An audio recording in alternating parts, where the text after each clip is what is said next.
এটা হচ্ছে আরএফএল এর একটা সেফটি রেগুলেটর। এটাতে মিটার আছে, আপনারা এখান থেকে দেখতে পারবেন এলপিজি সিলিন্ডারে কতটুকু গ্যাস আছে। এখানে হচ্ছে 0%, আর এখানে রেড এন্ড এখানে যখন আসবে এটা হচ্ছে 100%। হ্যাঁ, আজকে আমরা এটা ইনস্টল করব এবং দেখব যে এটা আসলে কিভাবে ইনস্টল করে এবং কিভাবে আপনারা এটা ইউজ করবেন ইনস্টল করার পরে। এখানে দেখতে পাচ্ছি নিচে দুইটা বাটন আছে। হ্যাঁ, নিচে একটা হচ্ছে আপনি যখন ইজেকশন করবেন মানে খুলে ফেলবেন বোতল থেকে, তখন এটা প্রেস করতে হবে। আর উপরেরটা হচ্ছে গ্যাস অন অফ। এটা যখন এইভাবে থাকবে, এই যে দেখেন এইভাবে যখন থাকবে এটা হচ্ছে অফ। আর আমি যখন এটাকে উপরের দিকে দিব তখন এটা হচ্ছে অন অবস্থায় থাকবে। এখন অন অবস্থায় আছে, এটা হচ্ছে অফ। ঠিক আছে, তো এখন আমরা এটা ইনস্টল করে দেখাবো যে এলপিজি সিলিন্ডারে এই সেফটি রেগুলেটরটা আপনারা কিভাবে ইনস্টল করবেন। ঠিক আছে, এই যে আমরা এটাকে নিয়ে ধরছি, এটা খুবই ইজি। এনশিওর করবেন যখন এটা ইনস্টল করবেন এটা অফ আছে সুইচটা। হ্যাঁ, তো আমরা এটাকে ধরবো, ধরে একটা জাস্ট চাপ দেব, সিম্পলি একটা প্রেস করব, প্রেস করলে এটা ইনস্টল হয়ে যাবে।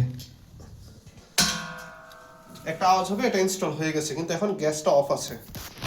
এরপরে কি করবেন, এই যে রেগুলেটরের এখানে সুইচটা আছে, এটা অন করলে গ্যাস সাপ্লাই হবে। দেখেন এখন এই যে গ্যাস হচ্ছে একদম জিরোতে আছে। আমরা যখন এটা অন করব এটা 100%-এ চলে যাবে। আমাদের এই যে এই এলপিজি সিলিন্ডারটা আমরা আজকে নিয়ে আসছি, যে কারণে 100%। আপনারা যখন এটা ইউজ করবেন এটা হচ্ছে আপনাদের ইউজেস অনুযায়ী এটা কমতে থাকবে। তখন আপনি বুঝতে পারবেন আপনার সিলিন্ডারে আসলে কতটুকু গ্যাস আছে, কখন আপনার এটা রিফিল করতে হবে। আমরা যে রেগুলেটরটা আজকে ইউজ করেছি এটা হচ্ছে আরএফএল এর LPG safety regulator with metre.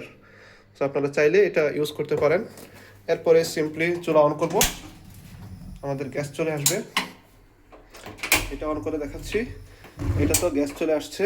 RFL claim করতেছে যদি আপনার লাইনে কোনো ধরনের লিকেজ থাকে এটা অটো শাট অফ হয়ে যাবে। সো আমাদের এখন লাইনে কোনো লিকেজ নেই। আমরা চুলা ইনস্টল করার আগে লিকেজ টেস্ট করেছি, আমরা এতটুকু এনশিওর করছি যে লাইনে কোনো লিকেজ নেই। ইন ফিউচারে যদি লাইনে কোনো লিকেজ হয় তখন আমরা দেখবো এটা আসলে ঠিকঠাক মতো কাজ করছে কিনা, যেটা আরএফএল ক্লেম করছে।